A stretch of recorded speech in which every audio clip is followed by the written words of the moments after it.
Good morning. Happy Thursday. I hope everyone's having a great morning and a great trading session so far. We are green this morning, but I've only taken one trade. The market's been kind of moving and grooving, and I'm still not used to really looking at the order flow while the market is moving and grooving like this. So, because of that, I'm just kind of pretty much sitting out. But I also think that I'm going to start trading at 9 o'clock for a while. I think that's what I'm going to do. Because if I'm being honest, I could use the extra sleep, number one.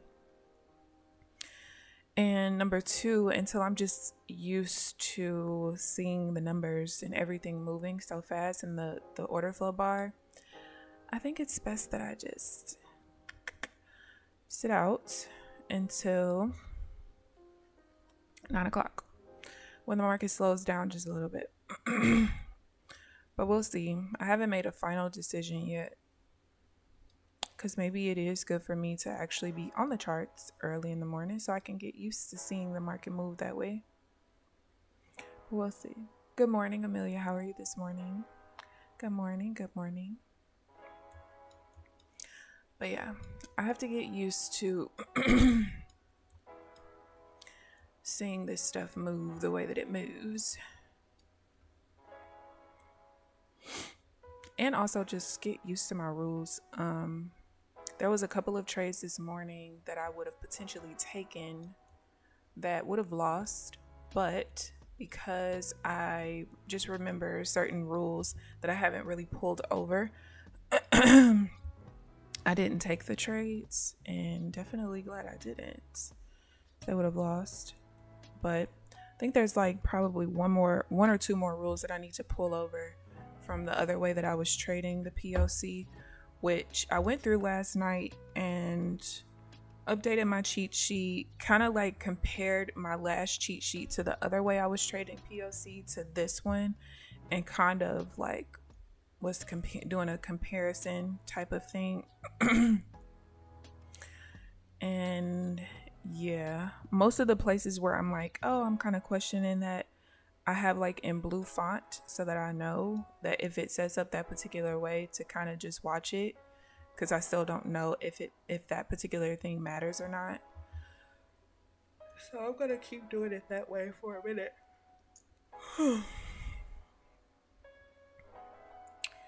And just going from there.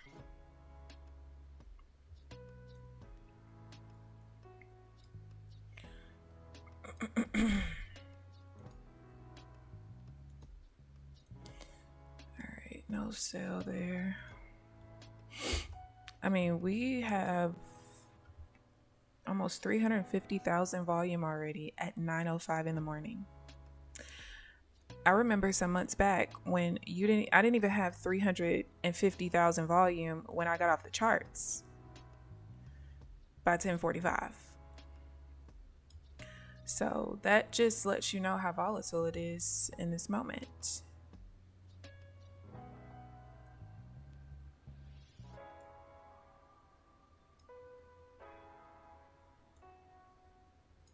Very volatile, very, very volatile, but I like it.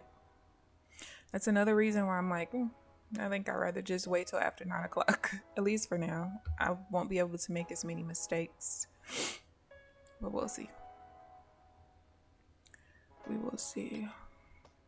But yeah, so I am copy trading, as you guys can see.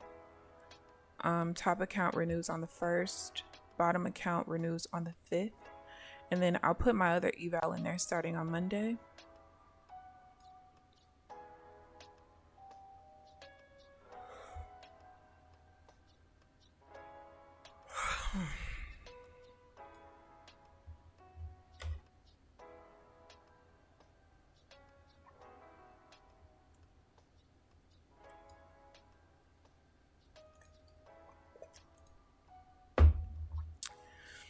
I will say I've had a good experience using the newest version of NinjaTrader so far, which was a little scary for me because I really thought that I was going to have all the issues that I had when 8.027 first came out, which I think was like 2 years ago. I thought it was going to be a repeat, but it hasn't been, so that's good.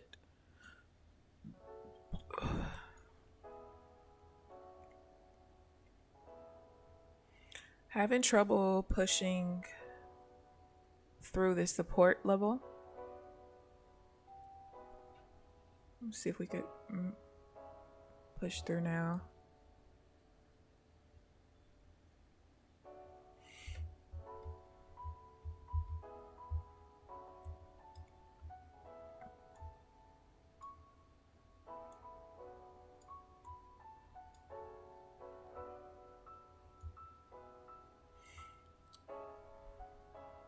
All right, let's see if we can get a trade in. Nah. Okay, wait, no. Am I not on the edge? I'm not. Wait, I am. Okay.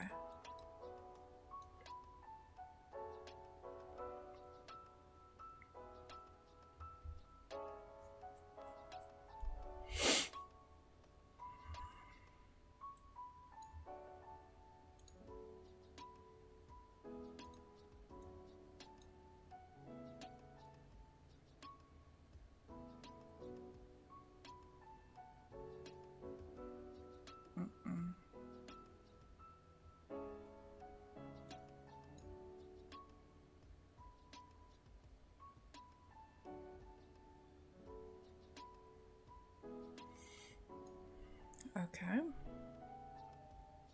Yeah, it's still just moving so freaking fast. Oh my God.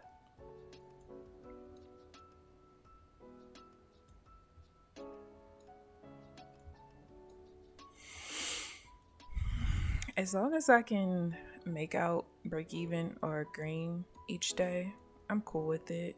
At least until like I'm not missing trades and everything. 589.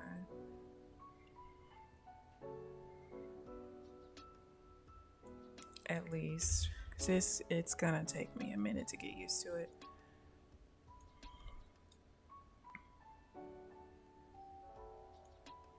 And this part of me is like, I did actually look at the 20-in-1 chart because I used to love the 20 tick chart. I mean, it's a little bit more risk on the table. However, the charts would slow down a little bit, but of course I wouldn't want to do it unless the same rules are going to apply, because I'm not doing any more backtesting, honey. We're not doing that. So it would kind of really depend. All right, so either we need to push below 1750 for me to keep looking for sales, or we need to break up so I can start looking for buys.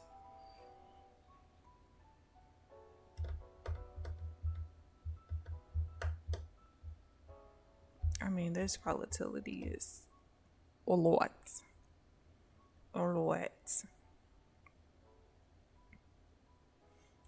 It's like the floor just keeps falling out and we're free falling.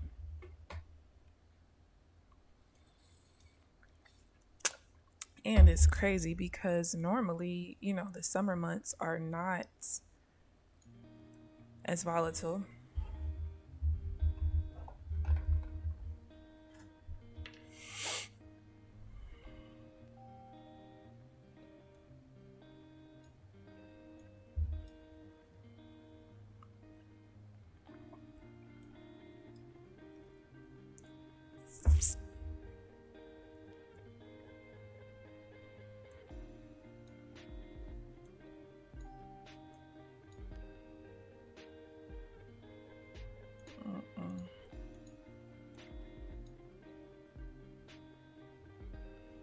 No. It's just a matter of being patient until I see what I actually want to see. But I definitely missed a lot from 8:30 to 9. I could tell you that now.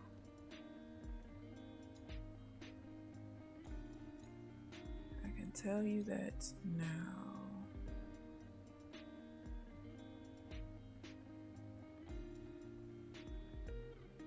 Nope. Almost was what I wanted, but not quite.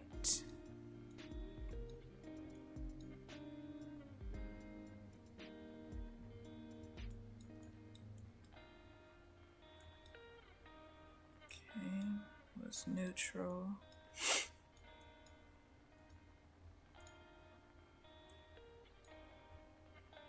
Dang, do I need to wait till 9:30? Market, when you gonna slow down a little bit? Just a tad.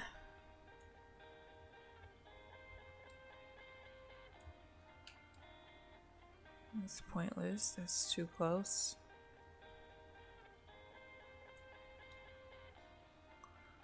Oh, that was the setup right there, I think. Oh, no, it wasn't. Greater than. All right, so I do have to keep that rule then. That's fine.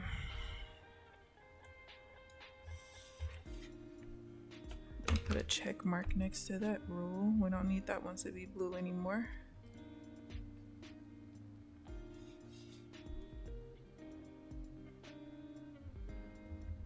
Okay. Works for me.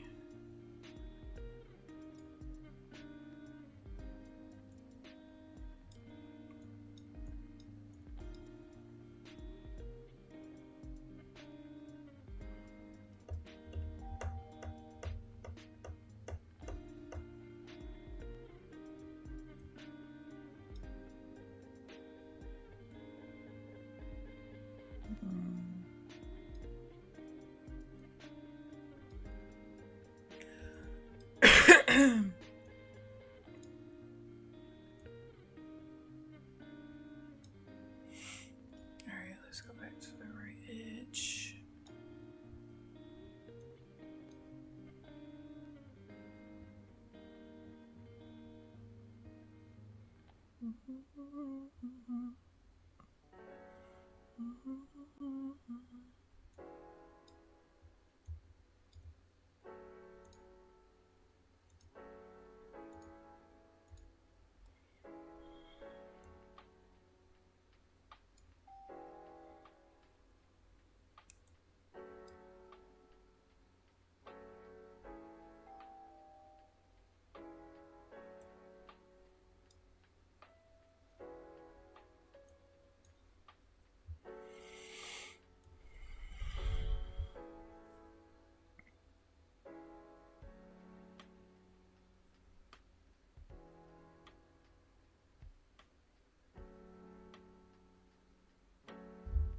Alright, let's see what kind of pullback we get. Hold level, don't need it.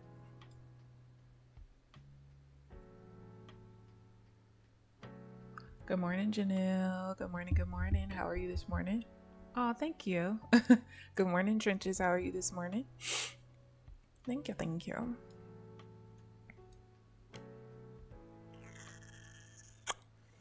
I was just saying earlier, I'm probably going to start trading at 9 o'clock instead of starting at 8:30 and coming on the stream at 9. I think I'm actually going to start trading at 9 because the market is so volatile and I'm still not used to like the order flow stuff just yet.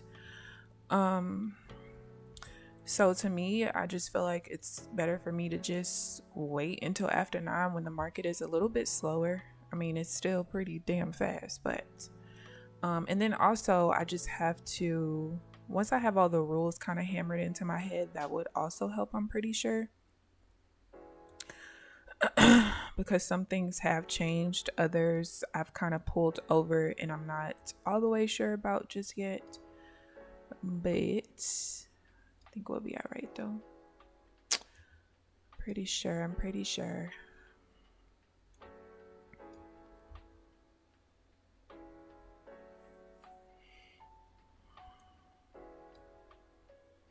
Pushing back to this other level. I mean, we're already almost at 400,000 volume. That's insane. Like, that's a lot.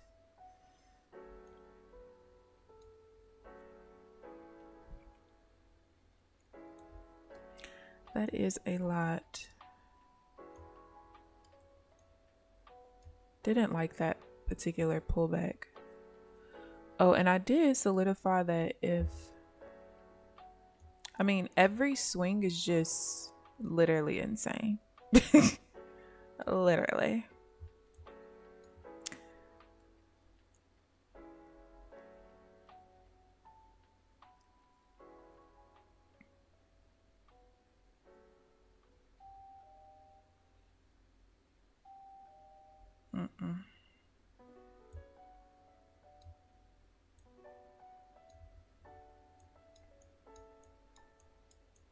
I want to see what that one bar pullback looks like. Nope. Alright, cool. Still really focusing mainly on the pullbacks to the half trends and then the counter trend divergence and the one bar pullbacks too. I'm still like questioning if specific setups I want to keep. I'm pretty sure I will want to once I just can remember most of the rules without having to look down, which most of them I kind of have already, but yeah, this might be a chop fest unless we break 992 up or break down here.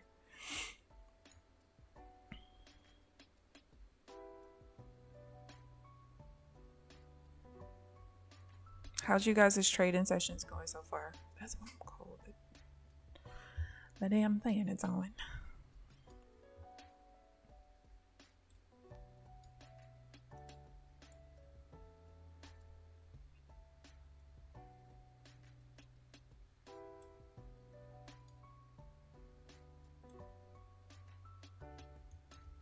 Okay, still got a break 992 for me to look for buys again, which we just did.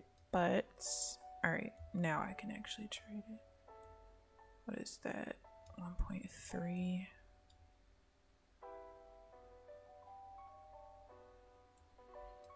Except I couldn't trade that one.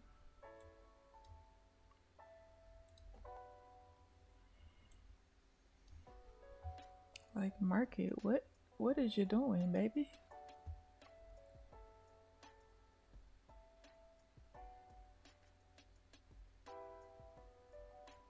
Every time we just start going so far away.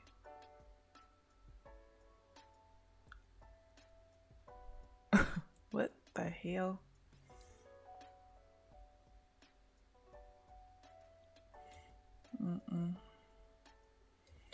Too volatile for my blood.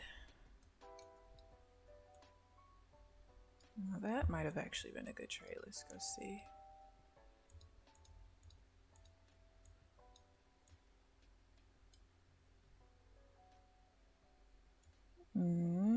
Yeah. So that trade was already something that I was doing before. This buy right here. I would have to look inside of the Renkos to see what the outcome was, but yeah.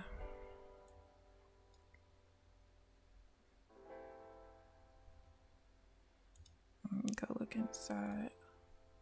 Oh, it skipped past. I wouldn't have gotten filled anyway.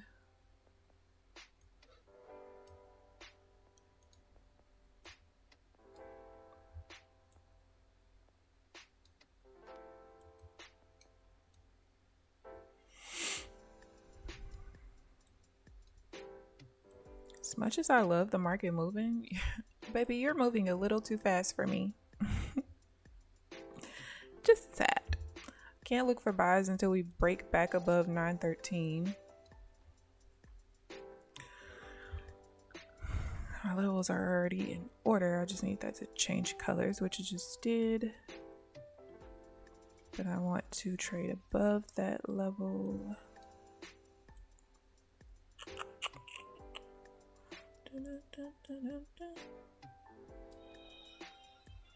Natural gas is coming in 8 minutes. Ooh, I missed that one. I probably wouldn't have got filled. Let's see. Oh, I actually would have. So I finally had a 1 bar pullback that I wanted to see, and I missed it.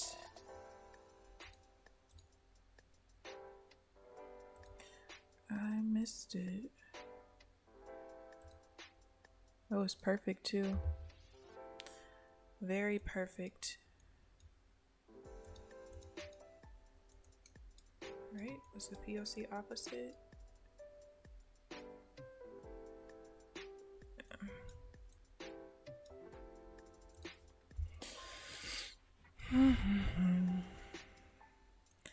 The market is too volatile for me. I think after the stream today, I'm actually going to go back and look at the 20 tick chart. See if I can follow the same rules. The only problem is I don't want to be one of those people where I have to change like the time frame, quote unquote, that I'm trading on due to volatility, because then how do you measure that? Do you measure it by, oh, if there's this much volume before a certain time, then this is the size you use? Like, I don't want to do that personally. So yeah. It's like I want to be able to stick to just one, but I know like when the market is really slow, baby, trading on a 20 tick chart is no. Because, excuse me, so right now with my setting, from a reversal bar has to go 32 ticks from the highest point or the lowest point to close the opposite direction. On a 20 tick chart, it needs to go 40 ticks. And 40 ticks is a lot to ask out of the market when the market is slow with low volume. But 32 ticks is not. It doesn't sound like very much more, but there's a difference. I promise there's a difference. So I don't know. I'm still gonna look and see, because maybe also because I'm trading a little bit different, it might be a little bit different now. All right, we pushed too far down that time.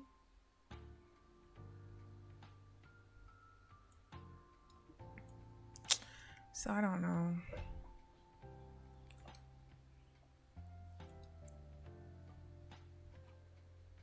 But then also with the 20 tick chart, my stop loss would need to be like 22 ticks. I don't know if I'm willing to do that. Damn, I just missed that move. Cause, pretty sure, let me go recheck. Yep, the volume was opposite in the wick. Great move.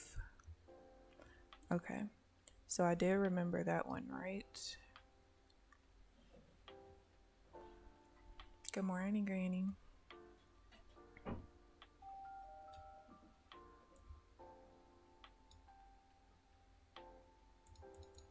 I mean, it's just still moving too fucking fast. Too fast for me.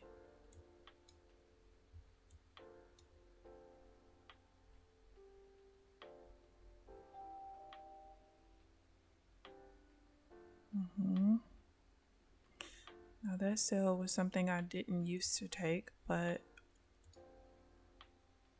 I now have on my radar. What I need to focus on is at least taking the trades where, like, all right, there's opposite volume in the wick of the entry bar. Those at least I know for sure I can take, you know? So that's what I need to focus on, taking those particular trades. And then the other ones that I'm not really remembering that well, it's fine. It's fine.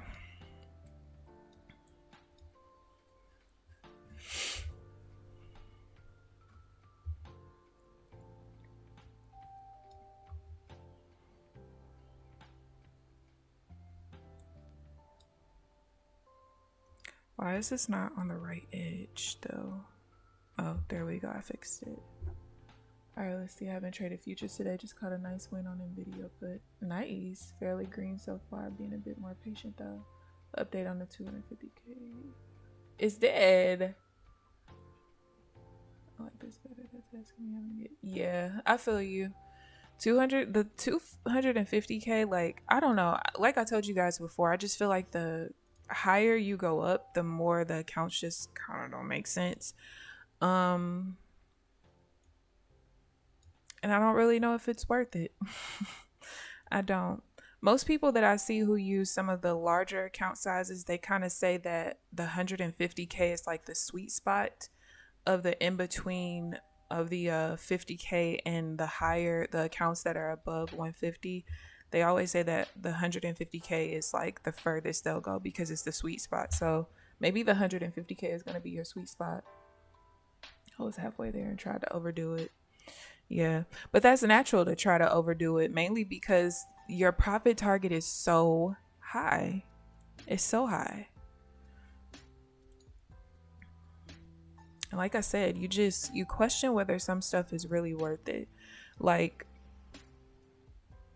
I think I left a comment on one of Nutty's videos. I don't know if he responded or not, but it was on one of his recaps, and he was just saying how, like, all of his accounts except the 350Ks are lifetimes.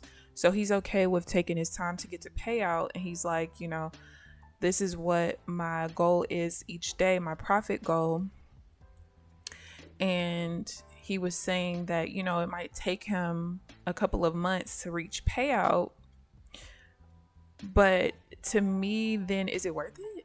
Because if it's going to take me a couple of months to reach payout each time it's time for a payout, are the 250Ks worth it? Probably not, because with the little bit of a difference that you get between the 50K and the 250K, as far as what your max withdrawal is at the, you know, before you get out of that period, I don't really feel like it's actually worth it at that point.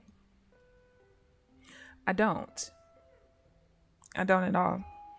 I feel like at that point, you're just better off continuing to go with the 50Ks. But that's just my personal opinion.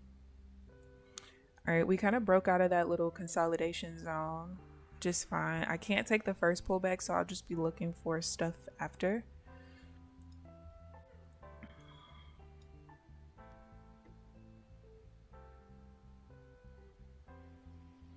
But yeah, I just don't know.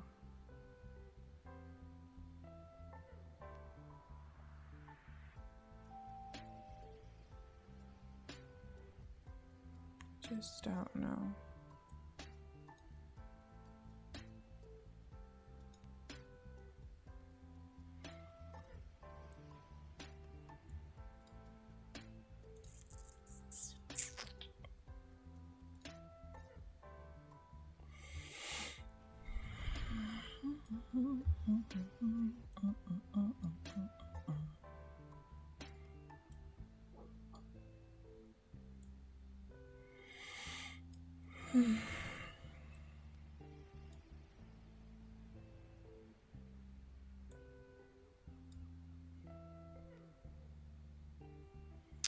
Dropped away too far down. I need those. All right, now it's back right. Okay, cool.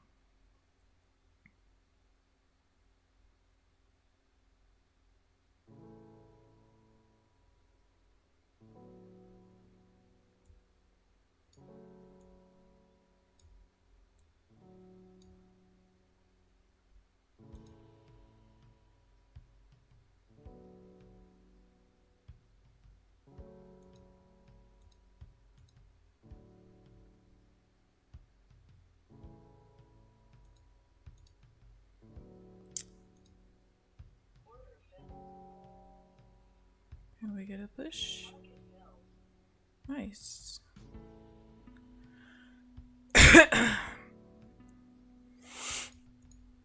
Waited just enough time after news.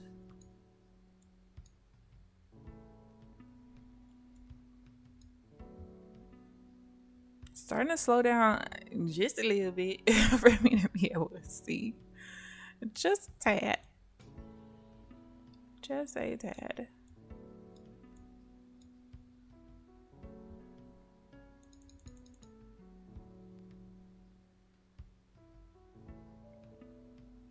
Wait. Why you do that?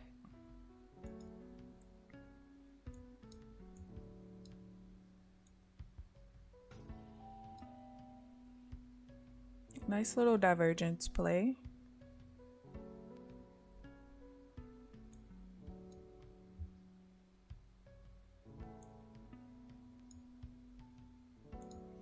All right, just in case my charts freeze, save my workspace real quick.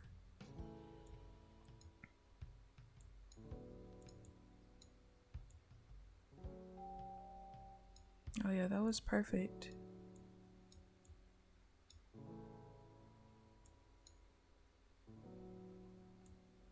Three-second TP.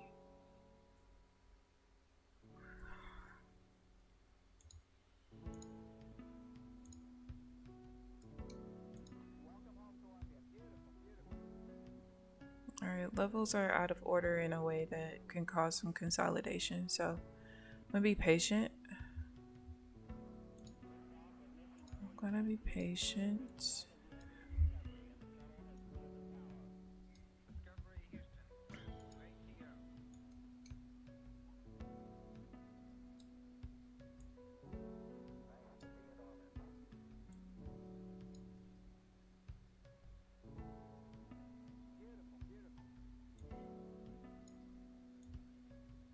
Not interested in the first pullback, honestly.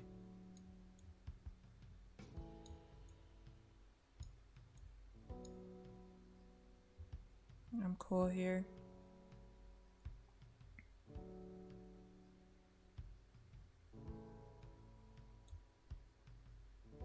Oh, that one was neutral anyway.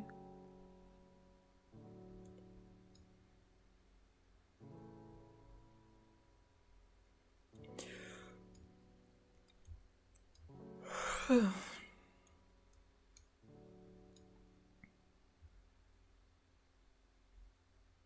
right.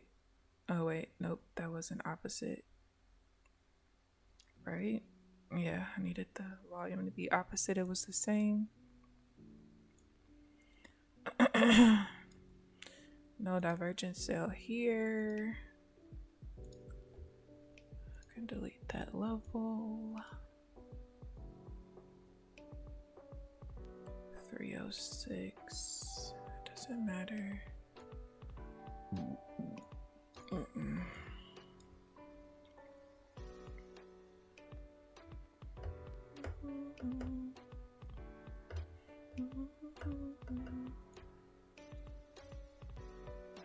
What is that noise? Oh, I think.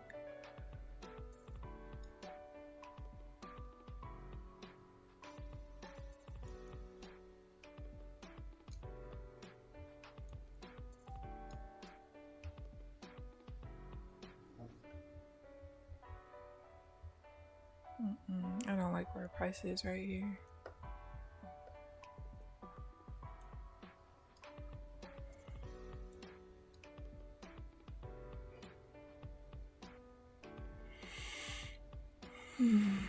It's at 372. So sleepy. I'm gonna journal, walk on the treadmill, take a shower, take a nap. 372.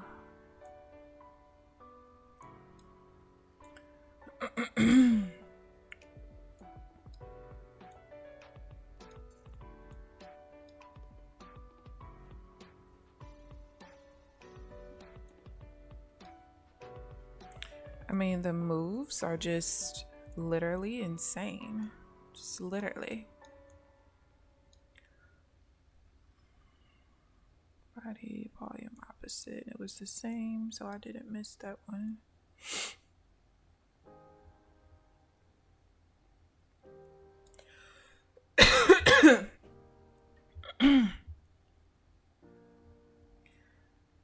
Oh no.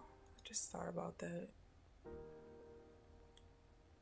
Oh wait, it says show, so why isn't it showing? Oh, maybe it wasn't high enough. I don't know.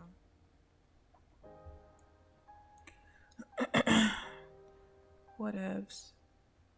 Good morning, True Seeker. How are you this morning? Good morning, good morning. How art thou? How goes it?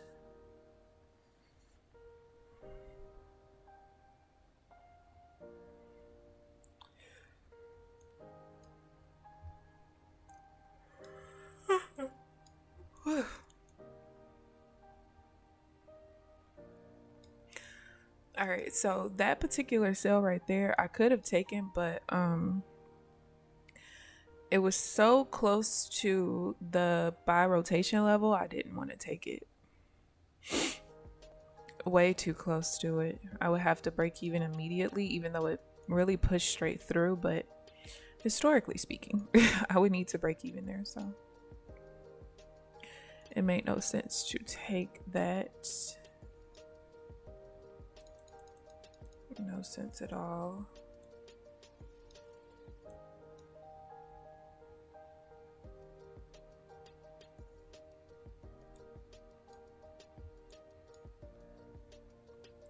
We keep, every time my middle trend changes to an uptrend, we reject at the level immediately, like you can see happened right here.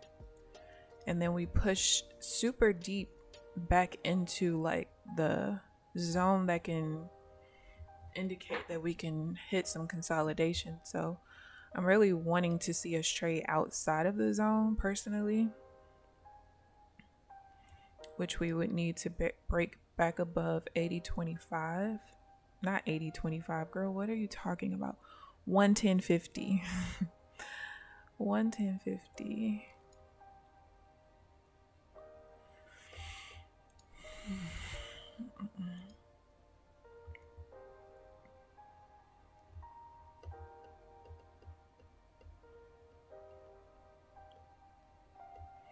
I think the biggest thing for me and what I really want to see as time progresses with me trading order flow is like, I feel like before what was happening to me a lot was, you know, when I'm missing out on trades and then I do take some trades, I was always missing out on wins that could have covered losses that I got from, you know, the trades that I did take.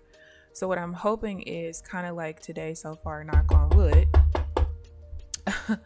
that trading the order flow has made things efficient and effective enough where during the times that I do miss out on trades, the trades that I am getting into are not losing very much. So I don't have like a bunch of losses that I'm not able to cover because I sat out of so many wins. That's like the biggest thing for me right now and what's most important. Because I know I'm not going to always get every trade, right? I'm not, whether it's rules I'm forgetting or I just get distracted for a half a second, or I could just be looking at the charts and just completely forget, like zone out, you know? So as long as I'm getting enough setups in a day to reach my goals, that's number one. And then B, being able to have enough trades to where when I'm sitting out of too many, when I'm making mistakes, they're all covered because the strategy is so effective that it kind of covers itself basically. So that's like the biggest goal. And then also obviously being able to trade it in a volatile market like today, being able to trade it in a slower market and things still being effective and still having a high win percentage, that's really important to me as well. So just those particular things really.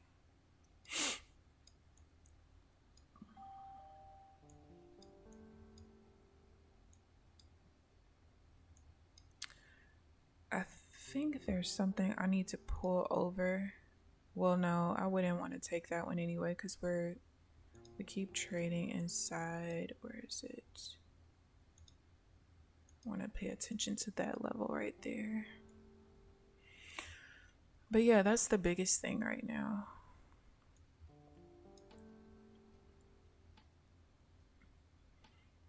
But I told you guys before I even downloaded this order flow stuff on Thursday that I already felt like I was at the light at the end of the tunnel. Like it was no down the street, around the corner, straight shot. I can see it. I'm there already. So I just genuinely feel like, especially with adding the order flow to the mix, I think that I'm going to be good.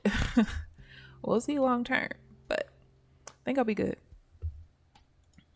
All right. I was going to say no buys until we break that level, which obviously we just did. But we keep, again, every time we hit it, we bounce and we trade back in there. So let's see if we actually trade above it and kind of stay there. So that would be nice.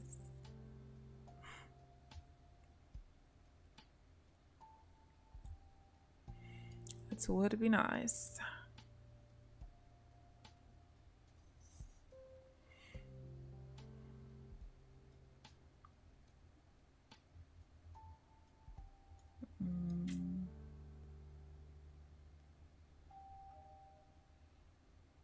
Not what I was looking for. Oh, actually it was. Shit. I didn't see the VWAP there. Ah, no. Crap. That's exactly what I was looking for.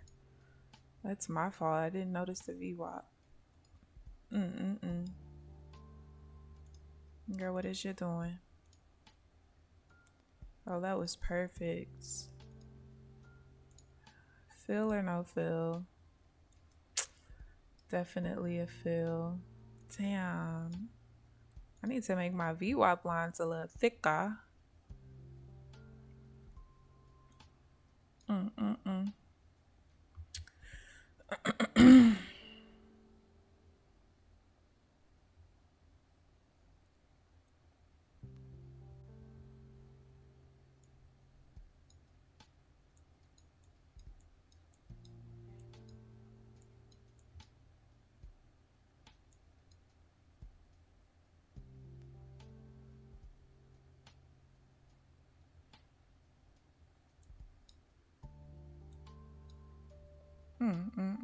It just pissed me off.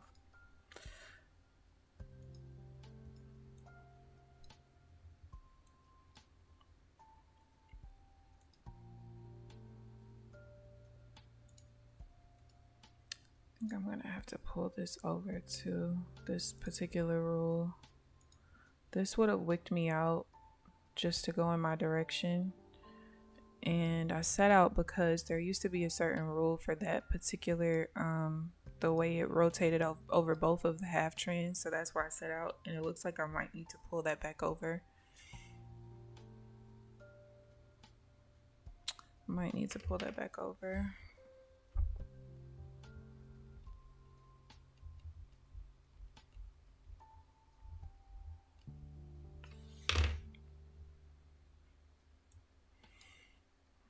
No biggie, no biggie.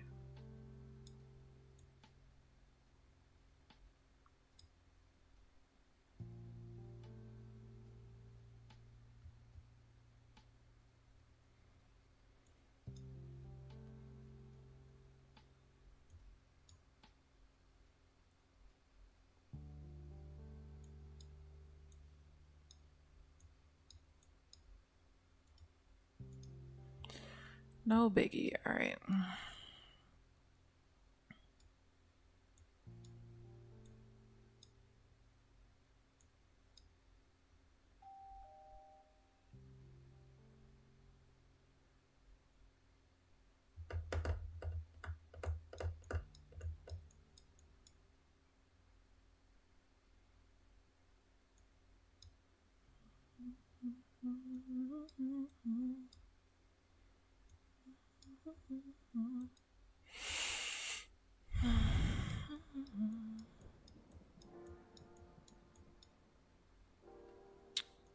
Nope.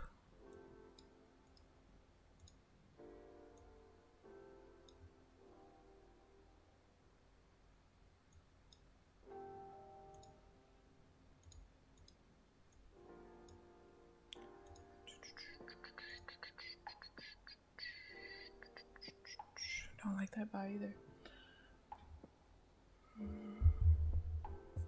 Now I'm looking at short. Are you using depth of market? Nope. No, I'm just using this. It's the Ninja. Oh, let me put this down. It's the Ninja order flow presentation is what it is. Now, there's a bunch of like levels missing. I made it that way. So basically, if there's no volume there, which happens a lot. So like on the Renko bars, most of your volume is either going to be in an outside bar like this or in your reversal bars. Once you get so far into the trend, you're not going to have any volume in either none of these parts of the candles. And that's why most of the time, if I'm right with the strategy and the setup and stuff, that's why I take profit so fast, because there's literally no volume in the upside of the bars. Like everything just takes off in the direction. So you can also put the numbers and stuff in there. I don't care about the numbers. You can have it to where you know, the bid is on one side, the ask is on the other, and all of that. I just combine them because I don't really care how much volume is on either side. I only care that it's more seller volume or more buyer volume. That's the only thing I care about. The gold outline is the POC, since that's the only thing I really care about. The only time I see numbers is if it's what's considered a strong delta, which you can determine what number you want that to be. I think right now anything over 50 shows up. I would have to find an example. Oh, like here, I think that might say 52. I don't know, I can't see that far. So anything over 50 will show up. But yeah, but then I can also put the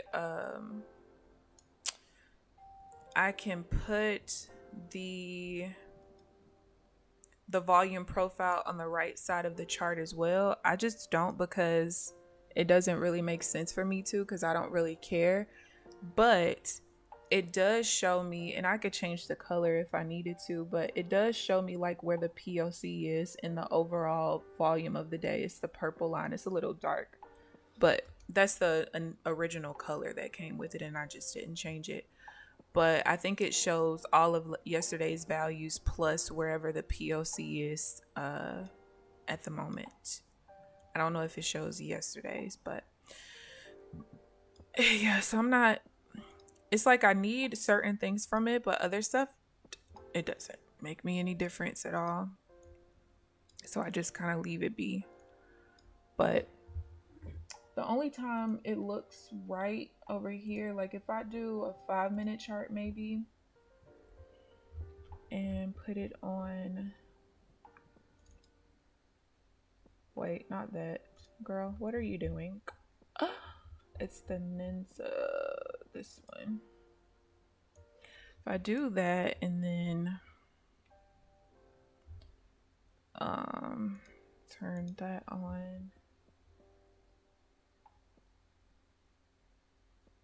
Oh, I hope that doesn't freeze my chart. It might for a second. I really want to turn that off though. But either way, so it'll show the volume like that if I want it to. I just don't need it, so I don't have it on. Oh, did that freeze? Are you not gonna load? Let's look at my logs. Wait, why am I losing connection to the historical data server? That's why that just froze like that.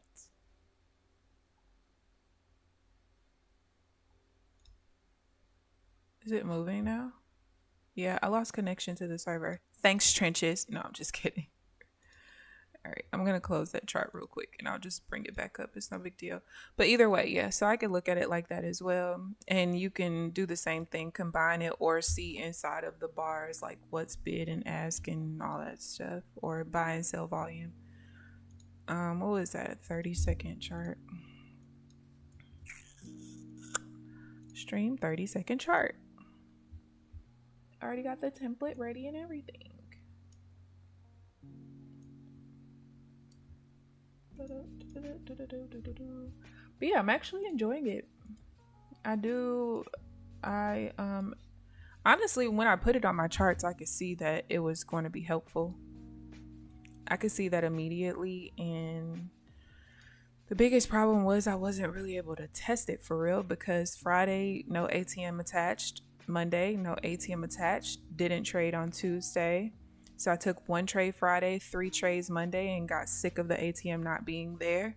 Tuesday didn't trade at all. Yesterday traded just a tad, but not much. And here we are today. So basically, in the first week of me having it, today is really the first day where I could really truly trade. Because I think yesterday I was also trying to figure certain stuff out as far as settings and all of that, like aesthetic settings, not settings of the actual indicators and stuff, but yeah. But it's highly customizable. It's actually pretty cool. Like even on the Renko bars, I can put it to where I can see the number for like the delta and everything. It puts it above the candles. I just don't need it because it doesn't matter. So I've just fully customized it to only the things that really matter to my strategy, basically. Just kind of leave it there. I also noticed that I don't have as much lagging since I updated to this NinjaTrader version, which I'm glad about because you guys remember I was having issues where like the bars on the other 3 charts were closing, but on the order flow presentation chart it was not. So I was like hella confused, but it fixed itself.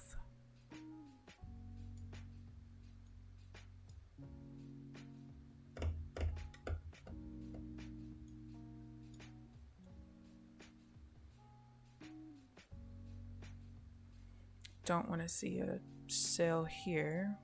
That's exactly what happened. We're gonna push too far.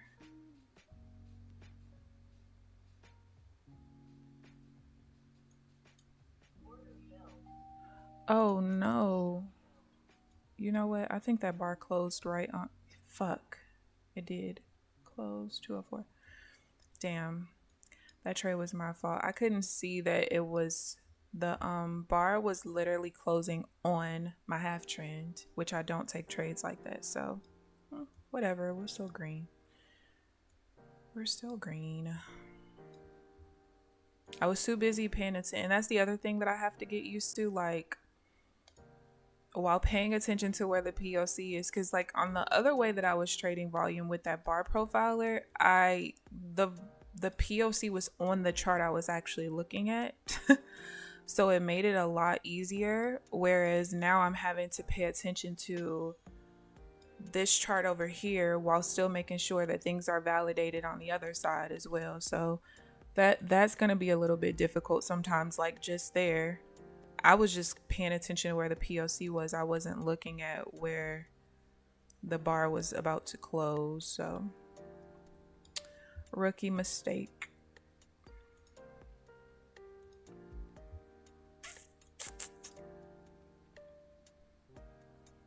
Oh, we still got 45 minutes. Hopefully we can make it back. Oh, I need to put, I gotta put some text on my chart for that trade real quick. Valid close on min, because it was my minor one. Rookie mistake.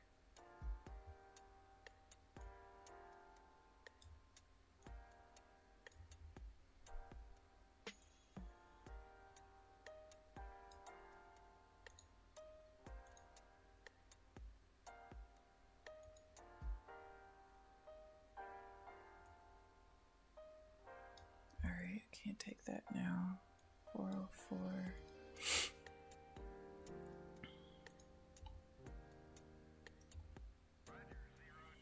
Damn, I was doing so well.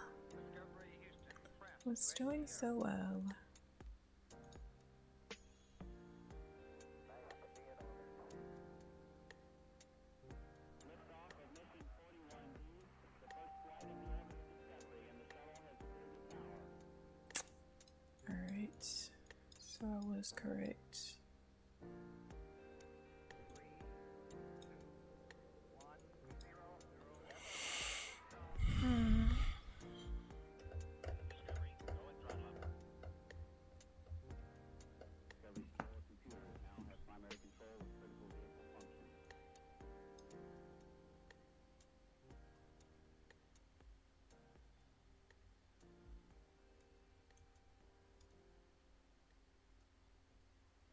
Oh, this is all out of whack. Okay. It's neutral volume.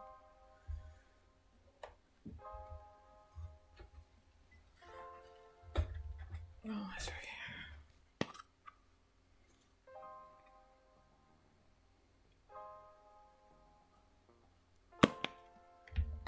Damn.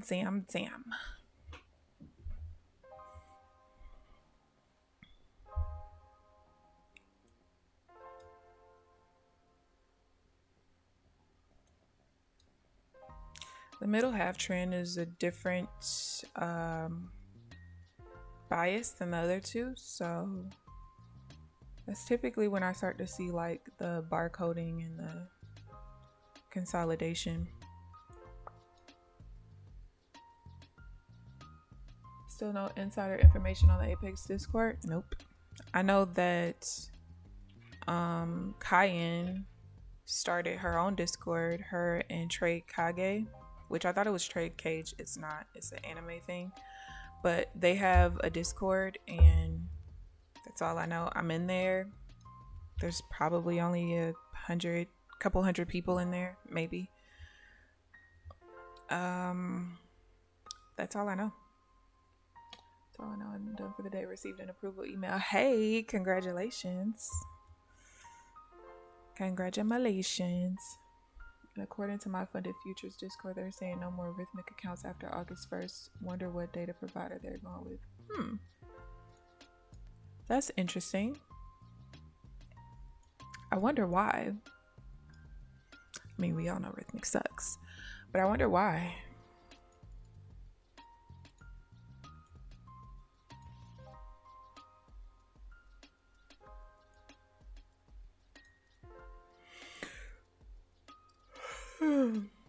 That's very interesting.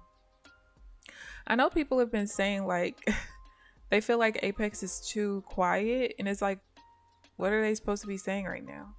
Just because other CEOs are acting like complete fools on different social media platforms, that doesn't mean that Apex is supposed to too. I don't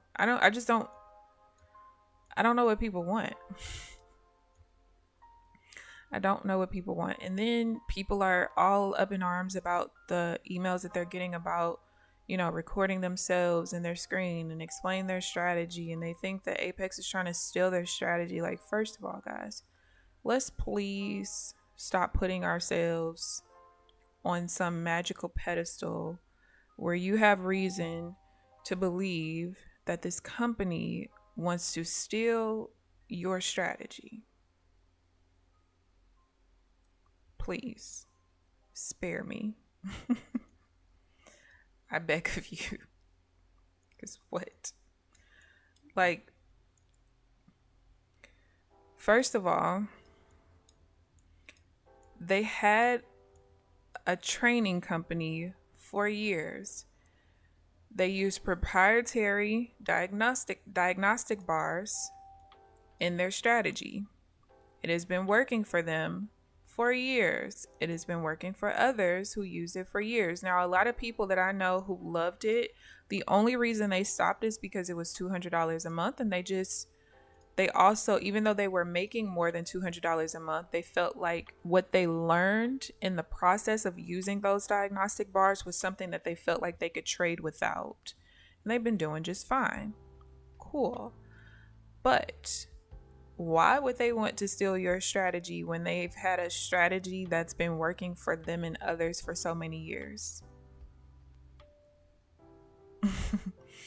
And anyone who trades with Renko bar, because I think they use a combination of they put the diagnostic bars on Renko bars, okay?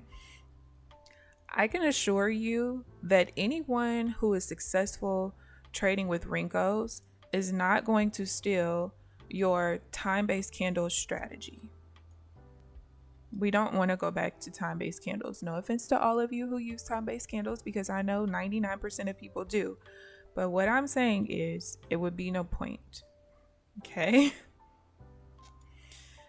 I don't know. It's just so weird to me. People in their conspiracy theories, like, people don't have to be active on social media. The CEO doesn't. They don't have to be active with, like, they don't have to. They've never been that active on YouTube besides reposting people's, like, videos that they post in some of the Facebook groups and stuff, you know, saying, hey, I just got my first payout, stuff like that. But aside from that, they've never really been that active on social media to begin with. The activity increased with the Discord, which wasn't even, I mean, it was the official Apex Discord, but you know, like, it's not like Daryl was in there every day talking or nothing, you know what I mean? So I just don't know what people are looking for, what people want, and it's very confusing for me. And this is not peddling, this is not taking up, I'm just confused. Like, okay, the My Funded Futures CEO talks on social media all the time.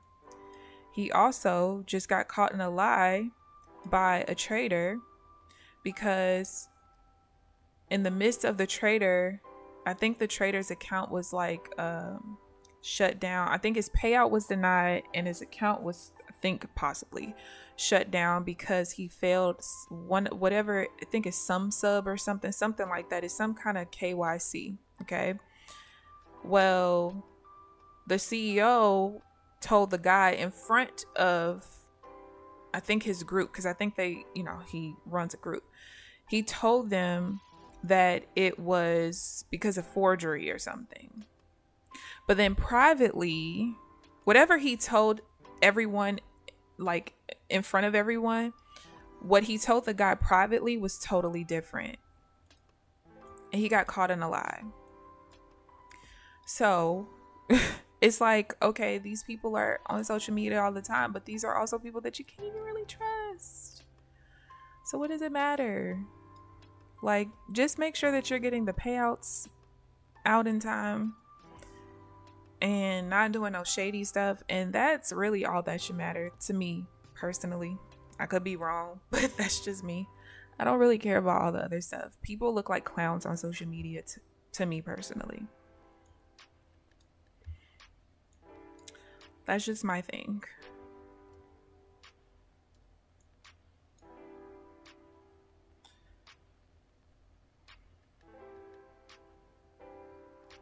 Oh, let me go back. I don't have any accounts with them and don't plan to get any, but the Discord is interesting every now and then. Apex doesn't care about your strat. Exactly. Let me just mute this segment. Online safety, I'm not going to talk about what we've already been talking about in Discord, but yeah. Right across one of the scammers, by the way, the ones that use the copier to do the trade, shady is exactly. Like, here's the thing. There are people who are getting the notice to, you know, record themselves, all that other stuff. And they're like, oh, I'm leaving because no other company does that. By all means, do you.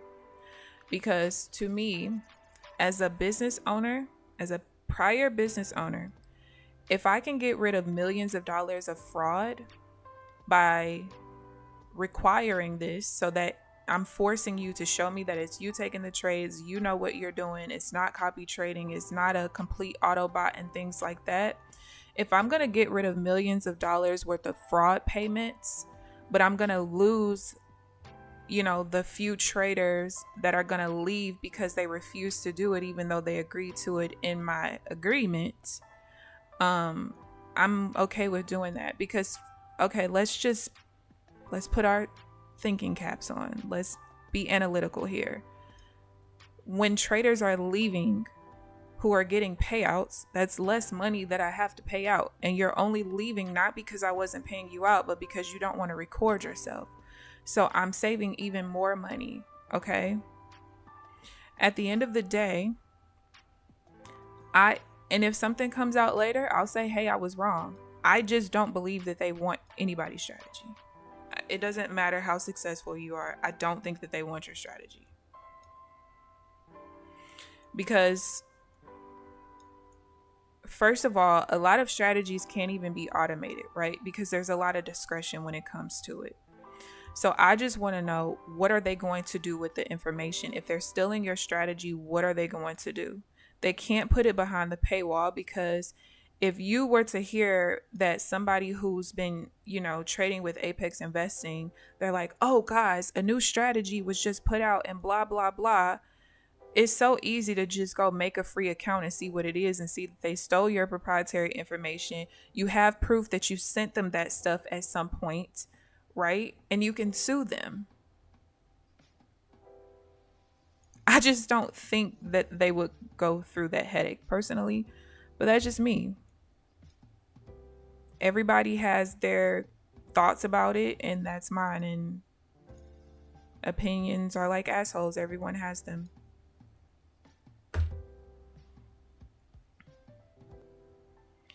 All right, we might continue to consolidate here. Our levels are opposite of each other again.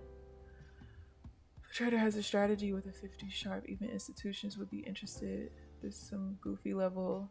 Okay, well, listen, online safety. What I'm not going to do, because I'm cool with you in this moment, I'm not going to take disrespect. Because what you're not going to do is use the term goofy level. Like, don't do that. Just don't. Because I'm a very intelligent person. What I'm not going to do is take disrespect. So you can have at it. Like I said, we've had conversations about what you believe is going on. That is your opinion. It might even be facts based on whatever information that you have. But what you're not going to do is ever disrespect me, because what I don't do is disrespect people. I've never disrespected you.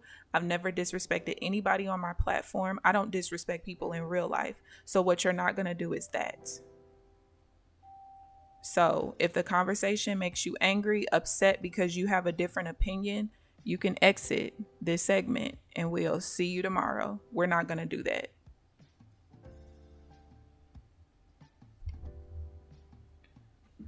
Janelle, exactly.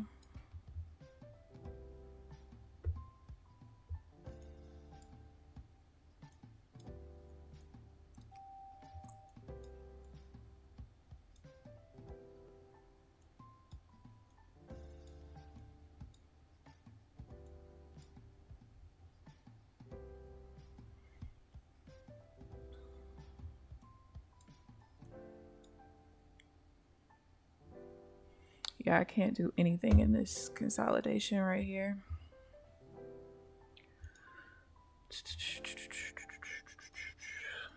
I'm just deleting all these old levels that are not needed anymore.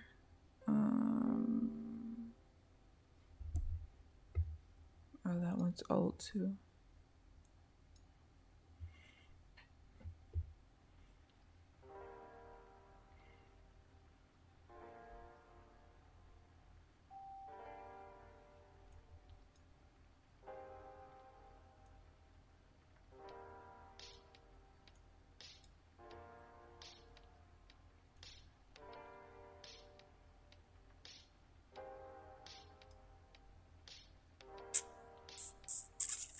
If we're gonna head down, I needed to break 162.25, or we could just break this level and push up, because that's what it looks like it really wants to do.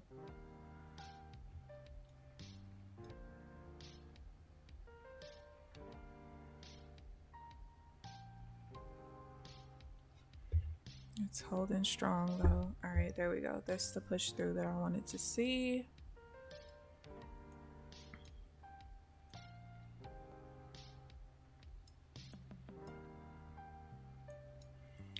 All right, was that? That was a lower low, I think. It was. All right.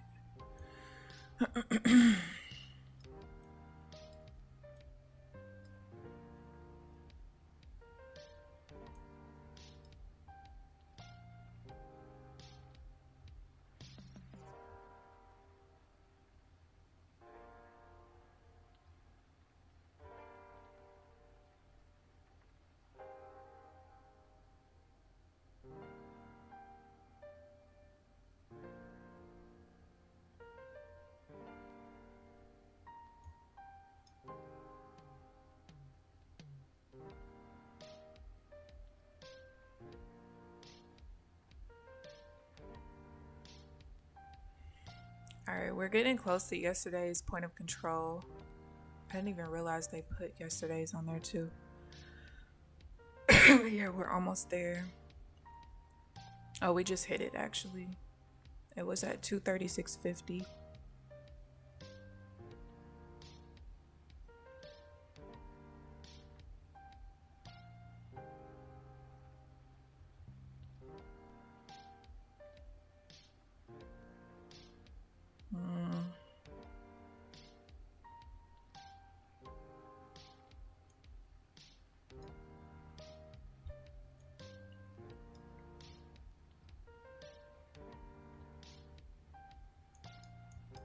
The volume was the same, wasn't it? Oh, but it ended up being in the body. I missed that one. I thought that I think the POC changed at the last second because I swear I saw it in the wick and I wanted it to be in the body.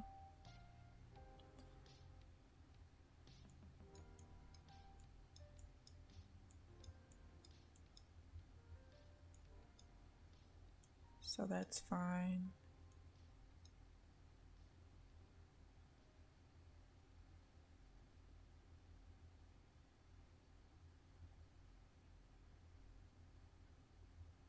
Online safety, you don't have to see me later at all. Because what you're not going to do is accuse me of gaslighting. Like, shit like that is what annoys me about people. Because you've been here long enough to know that I don't gaslight people. You should know me well enough by now. I show my real self every fucking day. I don't gaslight people. What you're not going to do is accuse me of gaslighting. You're also not going to sit here and call me a fucking goofy and think that we're not going to have a problem. Don't do that. Don't. You and no one else has to ever be here. I've said plenty of times that I started a YouTube channel for myself. Okay? To hold myself accountable in the process of creating my strategy. I don't ever have to have viewers. I'm cool with that. I'm not doing this for money.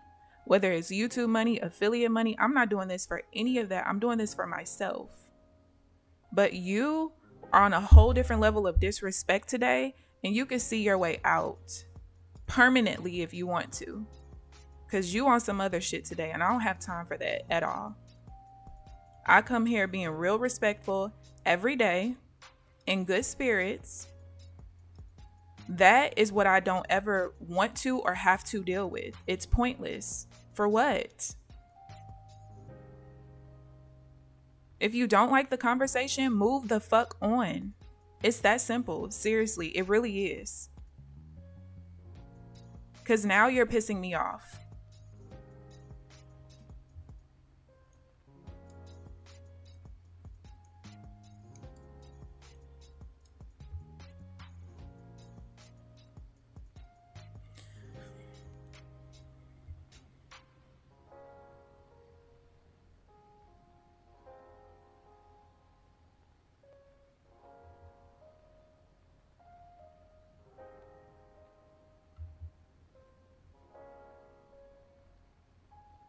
Zaymac, hello. Ain't no beef.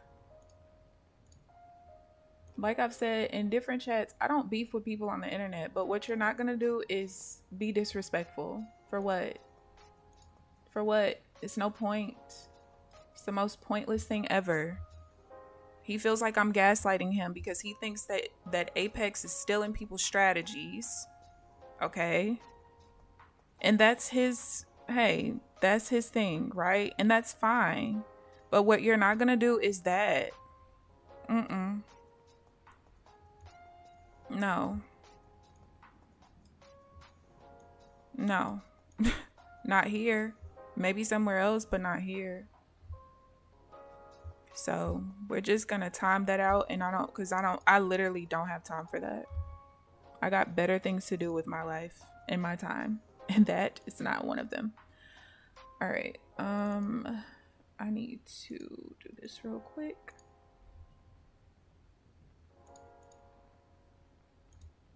Because you can have discussions with people on the internet without being disrespectful. I am always all for great conversation. always. I love it. I love having conversations with people. But when you get to be to where you're using a certain level of disrespect, name calling, shit like that, accusing people of shit that they're not doing, then you can see your way out. Because I don't. Anybody who watches me knows, like, I don't do that. I don't pedal for Apex. I don't give a damn. Okay? I don't work for these people. It's not my company. I would never. But people think that just because I'm a moderator in their fucking Discord that I can't have an opinion about something. Hello? Are we well? Are you okay? Are you? Just asking. Because you can't be. It's no way.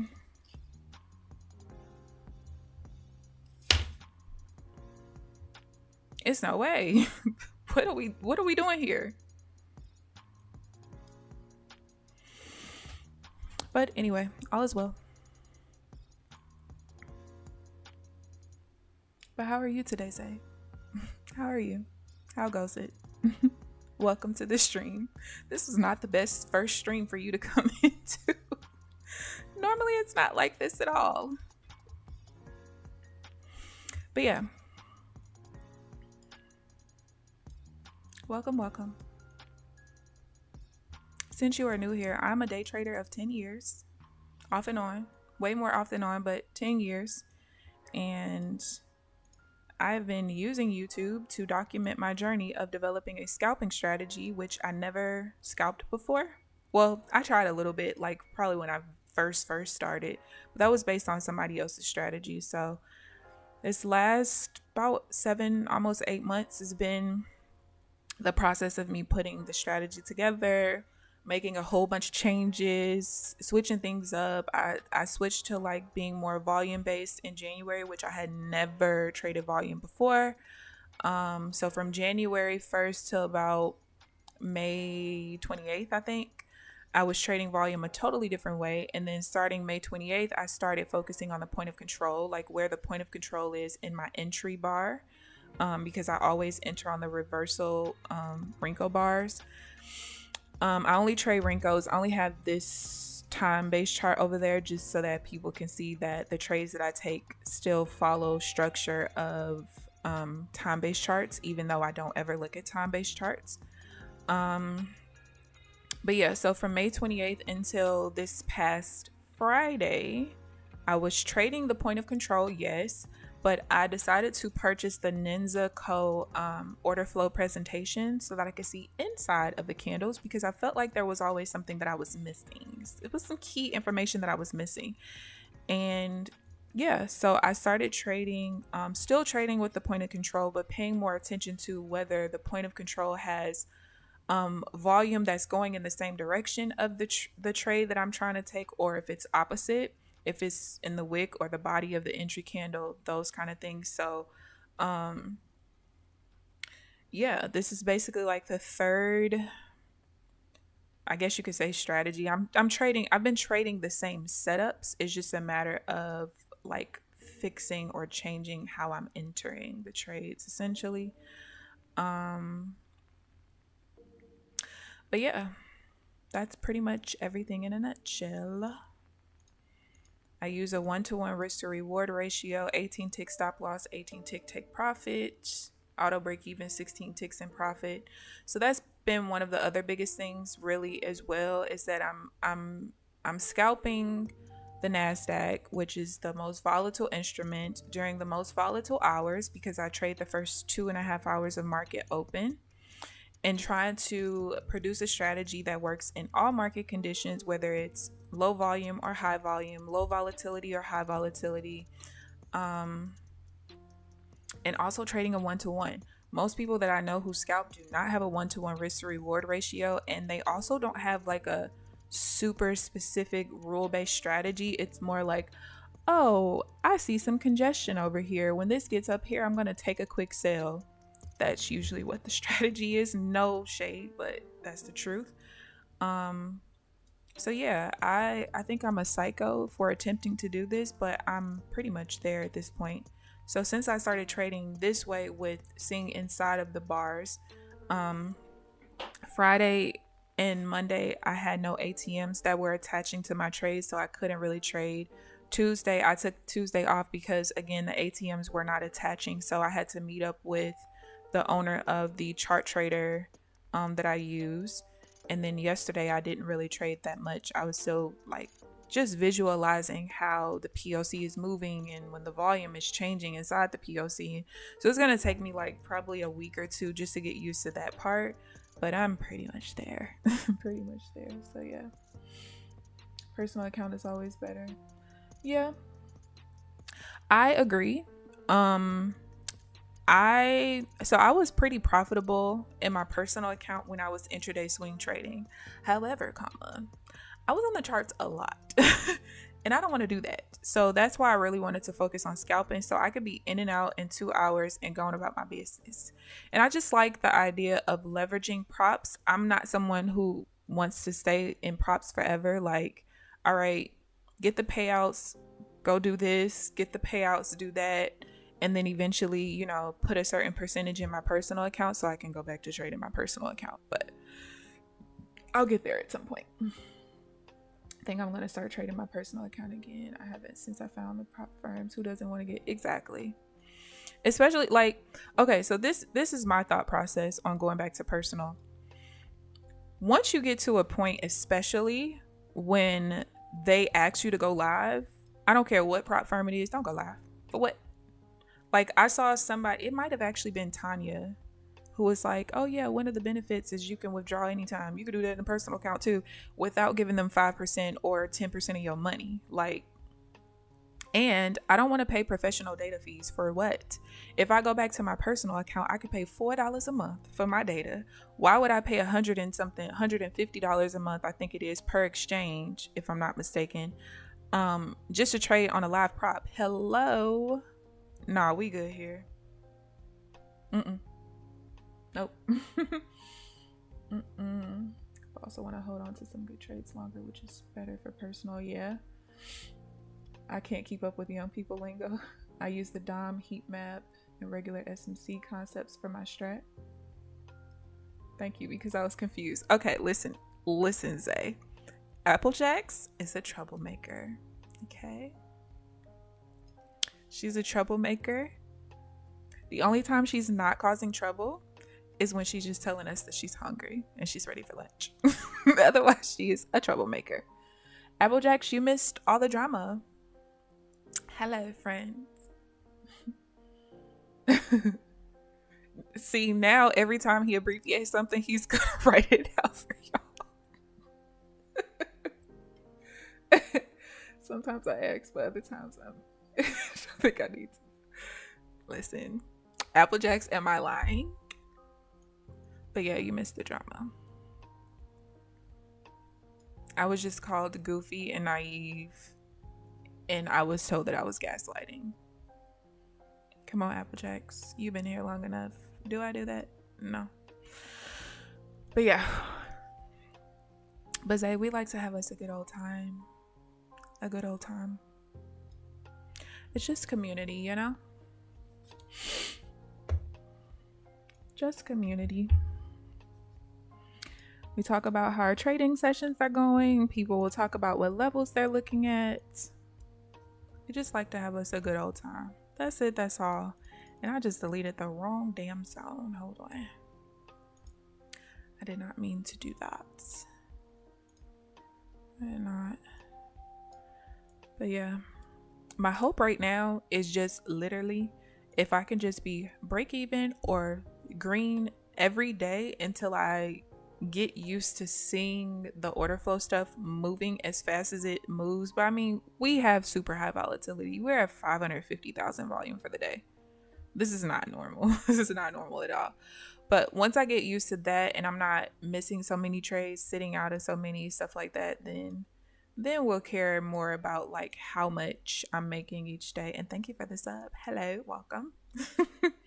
But for now, the goal is just to, like, I'm more focused on looking at, I'll show you what my order flow chart looks like. So a lot of like volume, because I have a lifetime license with NinjaTrader, so I have volumetric bars, except it doesn't work on Renko's. So my goal is to use this to help me confirm my trades and everything. And I'm just really focused on making things work with Renko's, because I've liked Renko since I was first introduced 10 years ago. I feel like it's the most price-based bar that you can really honestly use. And I just feel like even when I used to, because at sometimes I was intraday swing trading with the with Renko bars as well, and it still worked out. It did. It worked out really well. So I don't know. I just feel like you could be super precise, especially now that I've been trading volume and now focused on the order flow version of, you know, the POC, because basically the previous indicator that I used to use to look at where the POC was, it's called the TC bar profiler. So it kind of shows you the profile, but you can never see the numbers inside of it. And there was just other settings that I wasn't really the most fond of, but that's how I first started trading with the POC or whatever. And don't get me wrong, I really liked it, but I really like this version a lot more. This is way more customizable, because even though I don't have the numbers inside of the volume bars, I could put them there if I wanted. I just don't want them there. I just don't want them. But the other one, which is not customizable enough.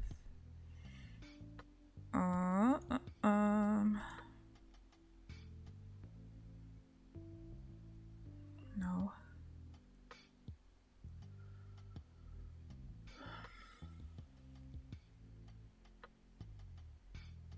I'm eating right now. What are you eating? What sounds entertaining? Yeah, this chat real chill. Always say, I promise. What you saw earlier is not normal. We're always really chill. Always use the money flow index with the DOM and blah blah blah for my strats as well. You know what? I remember I put the money flow. I've tried so many indicators over the years, like hundreds. Okay, hundreds. Now I haven't purchased hundreds, but I've tried hundreds. And pretty much any indicator that's native to NinjaTrader, I've probably put on my chart before. But some stuff is like, okay, I don't see how this can help me.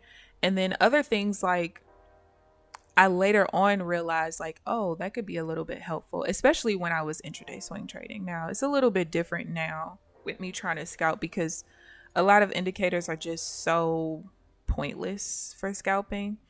Like, legit, the only things that I have on my charts are basically different levels of support and resistance, because for me, I don't really care what the overall market is doing. I mean, I kind of do. You can see that my background is red or pink, because my bias is a downtrend, but that only matters for certain setups, because certain setups I trade them a little bit different, because like this divergence, for instance, would still be trend and not counter trend, because the overall direction is a downtrend, if that makes sense.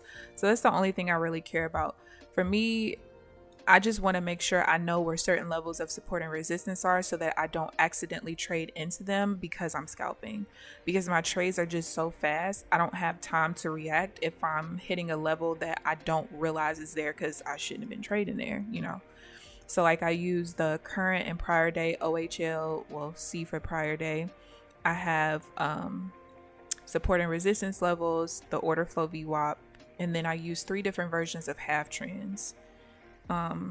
Because I like to take pullback. Most of my setups are happening at one of the half trends on my charts. And that's really it. But yeah, this has been definitely an up and down process, but it's becoming less and less stressful, which lets me know that I'm literally where I want to be strategy wise. The biggest thing now is just not missing so many trades, because my goal, if I can get at least, and my charts are gonna freaking freeze, I didn't mean to double tap that damn level, but if I can get, like, I don't know, at least 10 trades a day, I'm cool. And at this point, I feel like with adding order flow, I probably don't even need that many. Probably like a good 5 would be nice. And that's why after I stream today, I am going to look at the 20 tick Renko chart, because yeah, it's going to slow it down a little bit, but if I can pull the same strategy into a 20 tick chart, yeah, I don't really want to have a higher risk, but I mean, it's still going to be a 1-to-1. I kind of like the sweet spot of what I'm doing now is a risk of 93.98 to make 86.02. It's just only off like that because of the commissions, but it's still a 1-to-1. So I kind of like being under $100 on my risk. But if a 20 tick chart is still going to work out, I get less trades, but it's still super effective with a high win-loss ratio, I would be cool with moving to a 20 tick chart. It just might drive me crazy on days where the volume is not very high, but I think I would be okay with it. I think. But we'll see. We will see. French toast, bacon, and it. Okay. Enjoying my last 2 days of not working. Then it's back to the grind. Oh my God. My sister brought me that beef bacon a couple weeks ago. And I hadn't had bacon in a long time. First of all, I haven't had pork since I was 19 and I am 34. So it's been a very long time. And I just really stopped eating bacon until I had found the uncured version a couple months ago. Then I was eating bacon, but I was like, I really don't care about having this every morning. But that beef bacon though, oh my gosh, but it's so expensive. It's like $7 for 7 slices. So the first day that I ran out, I think it was last week, I didn't put any on my little breakfast sandwich with my little vegan egg. And I was like, oh, this is not hitting as well. So then I was mad. But I'm like, I'm not gonna pay all of that for no beef bacon. So we went to a Sam's that I never ever go to, and they actually had like a 40 pack of turkey bacon for like $10. So I got that. And it's still just not hitting like the beef bacon is. And I could just go without. But I really want that beef bacon. MFI and EMA live on my chart live on my chart rent free. Yeah, when I used to intraday swing trade, I mainly used a couple of different EMAs for the most part and trend lines. I'm pretty sure that was it. And like I said, my only problem was being awake so much. I could not stand it. Like, I was legit trading the first couple hours of New York, coming back in the afternoon. Sometimes I would come back at market open, trade a little bit of London. It was just too much. Okay. And then I remember at one point, I would keep my charts open literally the entire time the market was open. And I would just have different alerts set. But not every alert meant that I was getting into a trade. So it would be, I would sleep. I promise y'all, I would sleep with my laptop next to me because I don't sleep well. Like, however I fall asleep, I'm in that same position, period. Unless like I could feel my back is hurting or something while I'm sleeping, I'll adjust myself, but I'm conscious of myself doing it. I would sleep with my laptop to my left. Make sure my glasses is there so I can wake up and look at the charts and see. And alarms are just going off all throughout the night. When I tell you, I was so miserable. Like, I remember I just saw a screenshot about a month ago where I had made like $1,800 on my live account in 2 weeks. And I had only taken, I think 5 trades, but I was 5-0. And it was nice, but no.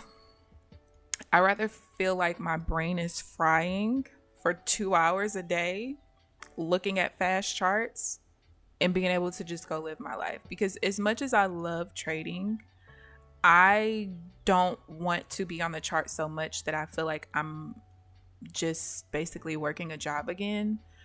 I was a nurse for so long and working 12-hour shifts. So for me, it's like, if I'm going to be on the charts for 8 hours, 12 hours, whatever, look, as stressful as trading can be sometimes, I'd rather just go do my 12-hour shift because I worked overnight, baby. It was not very much to do. My patients were awake for a couple of hours when I got there, sleep the whole night, and awake for maybe an hour or two before it's time for me to go home. So it's like, that's the easy route, but that's why it took me so long to get to this point of deciding, okay, we're going to master scalping. We're going to master this, master that, because shit, It was just so much easier to just go to work a couple times a week. Who wants to back test and write stuff out and do this and do child, who? Not me. I did not want to. So I just kept coming up with excuses. Oh, your credit repair clients need you. Oh, this, oh, that. And eventually I was like, okay, girl, you are now reaching an age where your decisions to procrastinate and to quit temporarily, you can't keep doing that. Because you looked up and it's been 10 years. You can't do this another 10 years. So then that's when I was like, all right, well, I held myself accountable on my debt-free journey by creating a YouTube channel. So we're just going to live stream, create a YouTube channel. And this is going to be my level of accountability for not quitting. Because I promise you, if I was not streaming, I would have quit again a long time ago. Just out of frustration. But I'm still here. Because if you guys just got on the beef bacon, it's so good. It tastes just like pork bacon, and I miss pork bacon sometimes. I'm not gonna lie, but I'm like a super health nut, so looking at the salt content of it, it's like, do I really? But I don't really put, besides my watermelon in the morning that I have every morning for breakfast, I put a little bit of pink Himalayan salt on there, not much, but aside from that, I don't really eat stuff with a lot of added salt anyway. So I think I'm okay, because I only eat one little slice of bacon. I just put it on my breakfast sandwich. I cut it in half and I put it on, but it's so good. But the salt is a bit much. Turkey bacon hasn't. Okay, Apple Jacks, wait. Okay, it doesn't really hit, but it's not that bad. You ain't gotta do that. You ain't gotta do that. Find a butcher in your area. You can get it a lot cheaper. The butchers sell beef bacon. Okay, wait. Oh, wait. Hold on.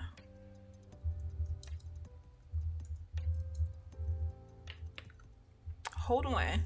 Because if I find one near me, listen, I will love you forever, NinjaTrader. Wait. Hold on. I'm gonna have to find. You know what? I wonder if they have some. There's actually 3 butchers within like a probably 5-mile radius from me. I'm calling every single one of them. Look, I got it up on Google right now. I'm calling every single one of them as soon as I get off the stream. Do you sell beef bacon and how much? Please tell me. Because listen, I know I just bought that 40 pack, but that shit will go right in the freezer or I'll give it to my sister. Ooh, if I find me some, I'm gonna love you forever. Forever, ever. Oh, that didn't hit that level. I thought it did. That's a lot of work. I'm here to keep you accountable. Listen, you are, because you like to stew in anger. I forgot what day it was you weren't here, and I was like, y'all, don't tell Applejacks because she would be here stewing in anger right now. I would drive to okay, wait. You don't gotta find me. I'm gonna be good. I'm gonna be good. Yes, he did. I have a guy that raised cattle and I get mine from him. Oh my gosh. When I was I did some travel nursing to California and to Springfield, Missouri.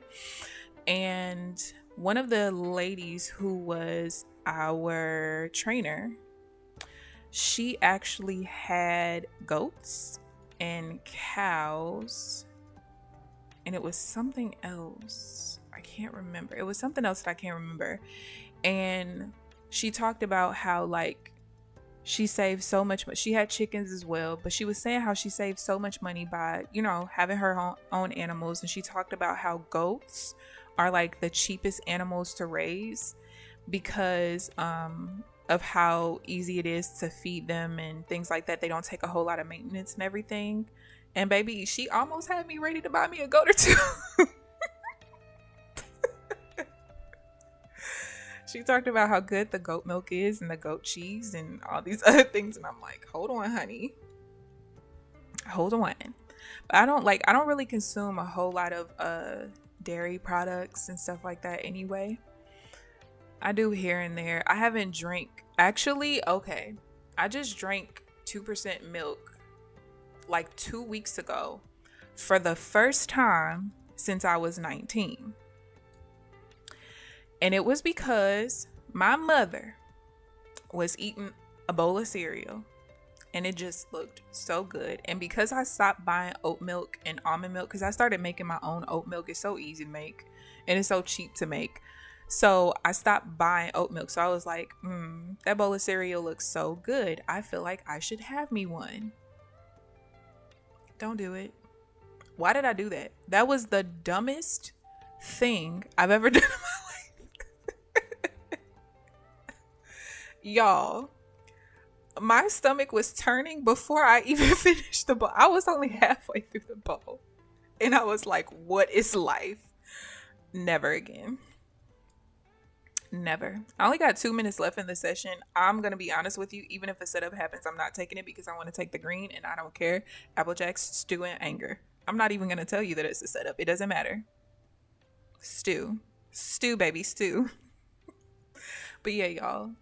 If you go a long time without drinking milk, don't do that shit. Please. Learn from me. Don't do it. It was the worst thing I had ever done. My stomach was twisting and turning for a whole 24 hours. Okay, Applejacks, I will tell you if I sit out of a trade. I have not yet. That was invalid. Even though it worked out, it was invalid. Because this lady will not sue and anchor and yell at me, okay? And she will not drive to St. Louis to find me, honey. Just wait. Yes, 2% milk. And let me tell you, I risked my stomach for some Raisin Bran. I don't even eat Raisin Bran. I could see if it was Waffle Crisp. Maybe even some Fruity Pebbles. Waffle Crisp, though, for sure. But Raisin Bran, it was good. But it was not good to my stomach.